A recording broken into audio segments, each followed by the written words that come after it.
کہ اللہ تعالیٰ اپنے نبی پر رحم فرماتا ہے۔ صلات سے مراد کیا ہے؟ اپنے نبی پر اللہ رحم کرتا ہے، رحمت نازل کرتا ہے۔ یہ کون کہہ رہا ہے؟ امام ابن جریر الطبری اپنی تفسیر میں کہتے وَتَدْعُ لَهُ مَلَائِكَتُهُ وَيَسْتَغْفِرُونَ، اور فرشتے اللہ کے نبی صلی اللہ علیہ وسلم کے لیے دعا کرتے ہیں اور آپ کے لیے استغفار کرتے ہیں۔ وَذَلِكَ أَنَّ الصَّلَاةَ فِي كَلَامِ الْعَرَبِ مِنْ غَيْرِ اللَّهِ إِنَّمَا هُوَ الدُّعَاء، کہتے ہیں اس لیے کہ عربی زبان میں عرب کے کلام کے مطابق صلات کا جو لفظ ہے یہ عربوں میں دعا کے لیے استعمال ہوتا ہے، جب وہ اللہ کی بجائے کسی اور کے لیے ہو۔ اللہ تعالیٰ تو کسی سے دعا نہیں کرتا، تو اللہ کے لیے تو یہ معنی دعا کے نہیں ہوتے ہیں کہ اللہ کسی سے دعا کر رہا ہے، نہیں۔ لیکن اللہ کے علاوہ جب صلات کا لفظ کسی کے عمل میں آتا ہے کہ یہ صلات کر رہا ہے، تو اس سے مراد کیا ہوتا ہے؟ دعا کرنا۔ تو فرشتے نبی کے لیے صلات کرتے ہیں کا مطلب نبی کے لیے دعا کرتے ہیں، اور جیسا کہ ابن عباس کا قول برکت کی دعا کرتے ہیں، یا جیسے ابو العالیہ رحمہ اللہ فرماتے ہیں اللہ تعالیٰ ثنا کرتا ہے اور فرشتے آپ کے لیے دعا کرتے ہیں۔ تو یہاں پر سوال یہ پیدا ہوتا ہے کہ کیا اللہ تعالیٰ کا صلات بھیجنا اپنے نبی پر یہ ہے کہ اللہ تعالیٰ رحمت نازل کرتا ہے؟ بعض علماء نے یہاں پر کہا کہ نہیں، ابن حجر نے بلکہ ابن قیم رحمۃ اللہ علیہ نے 15 دلیلیں دی ہیں، یہ معنی صحیح نہیں ہے اس کے لیے۔ وہ لوگ لکھتے تھے تو بہت لکھتے تھے، 15 دلیلیں دی کہ رحمت کا لفظ معنی لینا یہاں پر ٹھیک نہیں ہے، اگرچہ اللہ تعالیٰ کی رحمت نبی پر نازل ہوتی ہے، لیکن صلات کا معنی رحمت نہیں لیا جائے گا۔ کیوں؟ کئی وجوہات، 15 ریزنز انہوں نے بتائے، شیخ البانی اور شیخ ابن عثیمین نے بھی یہ بات کہی ہے۔ قرآن کریم میں اللہ تعالیٰ فرماتا ہے، اس کی کیا دلیل ہے کہ صلات الگ ہے اور رحمت الگ ہے؟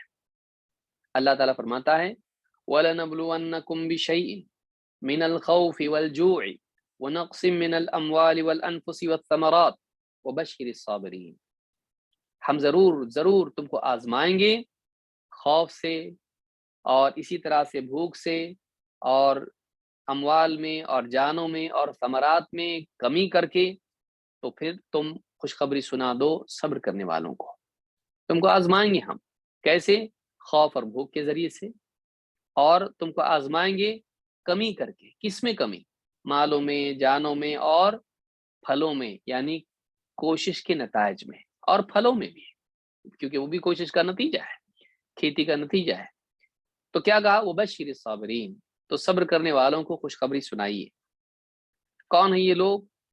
الذین اذا اصابتهم مصیبۃ قالوا انا للہ وانا الیہ راجعون، یہ وہ لوگ ہیں صبر کرنے والے کہ جب ان پر کوئی مصیبت آتی ہے تو کہتے ہیں کہ ہم تو اللہ ہی کے ہیں، ہم اللہ کی ملکیت ہیں، اور ہم کو پلٹ کے اللہ ہی کے پاس جانا ہے، ہم اللہ کے بندے ہیں، اللہ کے غلام ہیں، اللہ ہی کی چیز ہیں، ہم اللہ ہمارا مالک ہے، اور پلٹ کے ہم کو کس کے پاس جانا ہے؟ اللہ کے پاس۔ اللہ نے اب دیکھیے اس کے بعد ان کے لیے فضیلت کیا بیان کی، وعدہ کس چیز کا کہا، کس چیز کا کیا؟ کا اولئک علیہم صلوات من ربہم ورحمہ واولئک هم المہتدون، یہی وہ لوگ ہیں جن پر اللہ کی طرف سے، ان کے رب کی طرف سے صلوات ہے اور رحمت بھی، اور یہی لوگ ہیں جو ہدایت یافتہ ہیں۔ سورۃ البقرہ آیت نمبر 155 سے 57 تک۔ یہاں آپ دیکھیں اللہ نے 2 باتوں کا وعدہ کیا، ان پر اللہ کی طرف سے 2 چیزیں ہیں، ایک صلات، صلوات جمع، صلات کی جمع صلوات ہے، اور اس کے ساتھ ایک اور چیز ذکر کی، وہ کیا ہے؟ رحمت بھی ہے۔ تو اگر صلات سے مراد رحمت ہے تو 2 الگ چیزیں کیوں بیان کی اللہ نے؟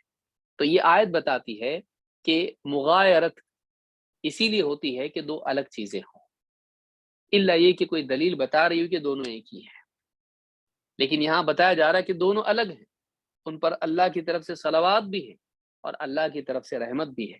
تو اللہ نے صلات کا بھی وعدہ کیا اور رحمت کا بھی وعدہ کیا، 2 وعدے ہیں، ان کو زبردستی ایک کرنے کی کوئی وجہ نہیں ہے۔ جب اللہ نے الگ کیا تو وہ الگ ہے، اور کوئی قرینہ ایک کرنے کا نہیں ہے۔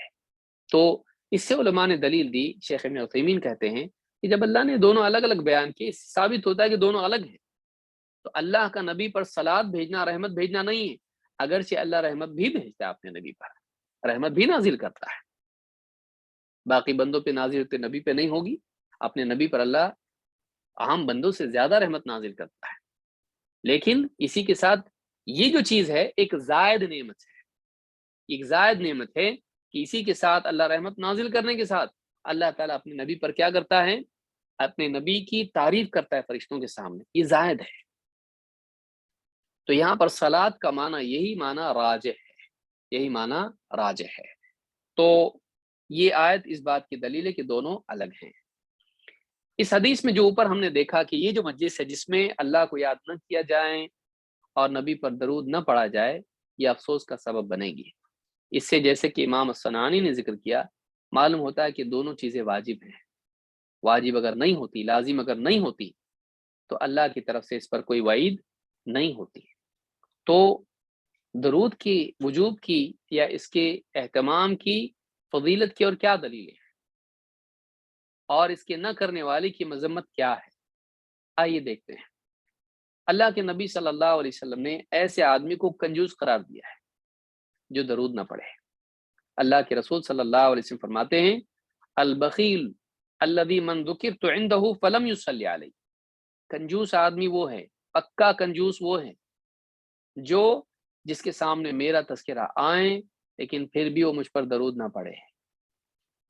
یعنی اللہ کے نبی کتنا یعنی انسان سخت ہے کہ ٹھیک ہے خود نہیں یاد کیا وہ بھی اپنی جگہ، لیکن آپ کا تذکرہ آیا مجلس میں، لیکن اس نے مجلس میں اللہ کے نبی پر درود نہیں پڑھا، نبی صلی اللہ علیہ وسلم پر درود اس نے نہیں پڑھا۔ تو یہ آدمی سارے کنجوسوں میں سب سے زیادہ کنجوس ہے۔ کیوں؟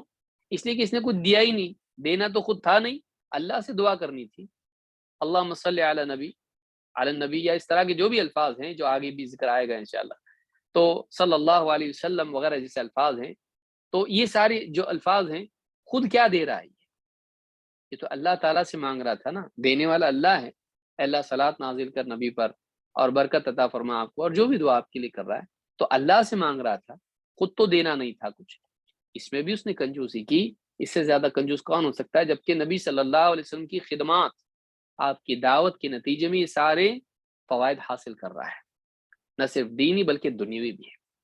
کیونکہ اگر آپ کی توحید کی دعوت نہیں ہوتی تو دنیا میں وہ سارا ریولوشن اور سائنس کی ترقیاں کہاں سے آتی؟ لوگ پیڑ پودوں کو پوجنے میں لگے ہوئے تھے، سورج چاند کو پوجنے میں لگے ہوئے تھے، ان کو نکالا کس نے؟ ان چیزوں کو تحقیق کی نگاہ سے دیکھنے کی صلاحیت کس نے بخشی؟ کس نے سکھایا یہ مخلوق ہیں، تمہارے خادم ہیں، یہ تمہارے رب نہیں ہیں؟ تو اب سوچئے، وہ جو سائنس کا ریولوشن آیا وہ توحید کا نتیجہ تھا، وہ توحید کا نتیجہ تھا، اور اسی کے نتیجے میں جو عرب تھے وہ شرک سے نکل کر توحید پر جب آئے تو بعد کے دور میں انہی کی طرف سے سائنس کی ترقی یورپ میں آئی۔ اس کا وقت ابھی نہیں ہے ہمارے پاس اس کی تفصیلات کے لیے، نہ مجھ کو اتنی تفصیلات معلوم ہے، لیکن یہ محققین نے یہ بات کہی ہے کہ یورپ میں جو سائنس آیا عربوں کی دین ہے۔ ان کو تو زیرو بھی معلوم نہیں تھا، وہ اپنے پاس سے گیا، عربوں سے گیا، وہ ان کے پاس زیرو ہی نہیں تھا۔ تو یہ سارا کہاں سے گیا؟ یہ عربوں کی طرف سے گیا ہے۔ تو عربوں میں ترقی کہاں سے آئی بھائی؟ ان کے پاس جب شرک نکلا اور یعنی مخلوق پرستی ان کی نکلی، مخلوق کو اپنا رب بنانے کے بجائے انہوں نے سمجھا کہ خادم ہے، اللہ نے اس کو ہماری خدمت میں لگایا ہے۔ وَسَخَّرَ لَكُم مَّا فِي السَّمَاوَاتِ وَمَا فِي الْأَرْضِ وَسَخَّرَ لَكُم مَّا فِي السَّمَاوَاتِ وَالْأَرْضِ، آسمان و زمین میں جو بھی ہے تمہارے لیے اللہ نے مسخر کر دیا ہے۔ تب جا کر ان کے ذہن میں آیا کہ یہ تو مخلوق ہیں، یہ ہمارے خادم ہیں، ہم اللہ کے بندے ہیں، ہمارا رب اللہ ہے، یہ نہیں۔ تو آج جو دنیا فائدے ہم اٹھا رہے ہیں وہ بھی تو نبی صلی اللہ علیہ وسلم کی دعوت کی برکات ہیں، اور دینی فائدہ اس پر زائد، اور دنیا میں اخلاقی نظام بنا وہ زائد۔ آپ دیکھیے کالے گورے کا فرق کیسا مٹا، عرب میں مٹ گیا، لیکن آج دیکھیے دنیا میں، امریکہ میں اب تک نہیں مٹا، اب تک وہ لوگ پریشان ہیں اس کی وجہ سے۔ ہمارے ملک میں کتنے لوگ پریشان ہیں، اونچا نیچا اور بڑی ذات چھوٹی ذات، آج تک ترقی اتنی کر کے بھی نہیں جا رہا ہو۔ لیکن عربوں میں آپ جائیے حرم میں دیکھیے، آزو بازو لوگ سب گورا کالا چینی اور نہ جانے الگ الگ صورتوں والے، الگ الگ رنگوں والے، الگ الگ لباس والے، کیسے بھی لوگ ہیں، سب ہیں وہاں پہ۔ اللہ کے نبی صلی اللہ علیہ وسلم نے اس کو ختم کر دیا، جاہلیت کی چیزوں کو ختم کر دیا۔ تو آج جو سماج میں امن و امان، سماج کے اندر فکری اعتبار سے آزادی اور جو بھی چیزیں ہیں، سائنس کی ترقیات اور ٹیکنالوجی کی ترقی، یہ کہیں نہ کہیں جا کے اسی دعوت سے جڑتا ہے جو نبی صلی اللہ علیہ وسلم لے کر آئے، ورنہ سب لوگ اندھیرے میں پڑے ہوئے تھے، گٹر میں پڑے ہوئے تھے۔ لوگوں نے لوگوں کو اپنا غلام بنا رکھا تھا، اپنے بندے بنا لیا تھا۔ شخصیت پرستی اپنے عروج اور انتہا پر تھی، عریانیت سے لے کر بے حیائی سے لے کر ظلم و زیادتی پوری چھائی ہوئی تھی۔ نبی صلی اللہ علیہ وسلم نے چینج لایا، آج جا کر ساری انسانیت کو اس کا فائدہ ہو رہا ہے۔ اتنا کنجوس تو کہ جب نام ہے آپ صلی اللہ علیہ وسلم کا درود نہیں پڑھ سکتا، تو کیا دے رہا تو اللہ کے نبی کو؟ اس کے بدلے میں دیا کیا تو نے؟ فائدہ تو حاصل کیا، اس کے بدلے میں دیا کیا؟ کم سے کم اللہ سے دعا بھی نہیں کر سکتا تو کہ اللہ تو ہماری اوقات تو ہے نہیں، ہم اس لائق تو ہے نہیں کہ کچھ دے نبی صلی اللہ علیہ وسلم کو، اللہ تو ہی اپنی طرف سے آپ پر صلوات نازل فرما، آپ کو برکتوں سے نواز، آپ پر رحمت نازل کر۔ تو اتنی بھی دعا نہیں کرتا نبی کے لیے، تو کتنا احسان فراموش ہے۔ ایسا آدمی کنجوس آدمی ہے کہ جو دعا بھی نہ دے سکے، جو اپنے نبی کے لیے دعا بھی نہ کر سکے۔ اس سے کنجوس کون ہو سکتا ہے؟ تو دینے والے سے التماس بھی نہ کرے، اس سے گزارش بھی نہ کرے اللہ تو دے، اس سے زیادہ کنجوس کون ہو سکتا ہے جو خود نہیں دے رہا ہے؟ تو کہا کہ البخیل الذی من ذکرت عنده فلم یصلی علیہ، کہ کنجوس وہ ہیں کہ اس کے سامنے میرا تذکرہ آئیں لیکن پھر بھی مجھ پر درود نہ پڑھے۔ اس حدیث کو امام احمد، ترمذی، نسائی، ابن حبان اور حاکم نے روایت کیا ہے، اور صحیح الجامع صغیر حدیث نمبر 2878 پر شیخ الالبانی کہتے ہیں کہ حدیث صحیح ہے۔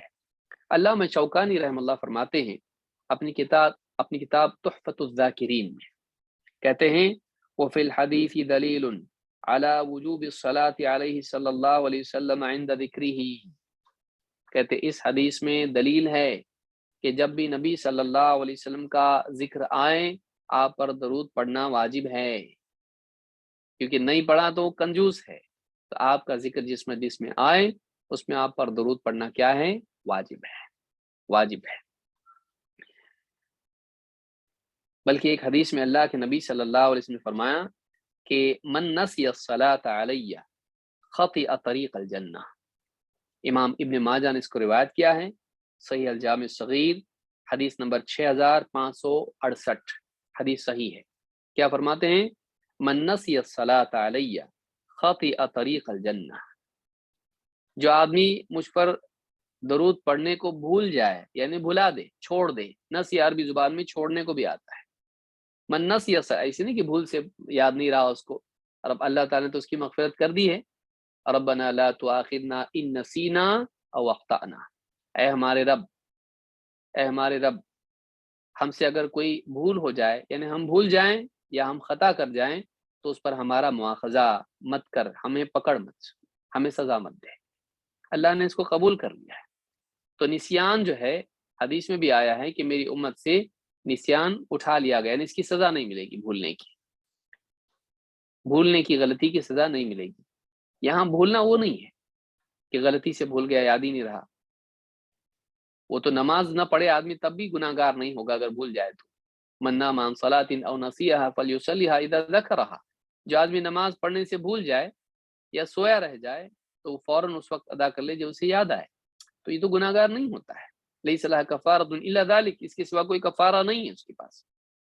لیکن یہاں مراد یہ ہے کہ من نسی الصلاۃ علیہ، کہ جو آدمی چھوڑ دے مجھ پر درود پڑھنا، تو آپ نے فرمایا خطئ طریق الجنہ، وہ آدمی جنت کے طریقے سے بھٹک گیا، وہ آدمی جنت کے راستے سے بھٹک گیا۔ کون؟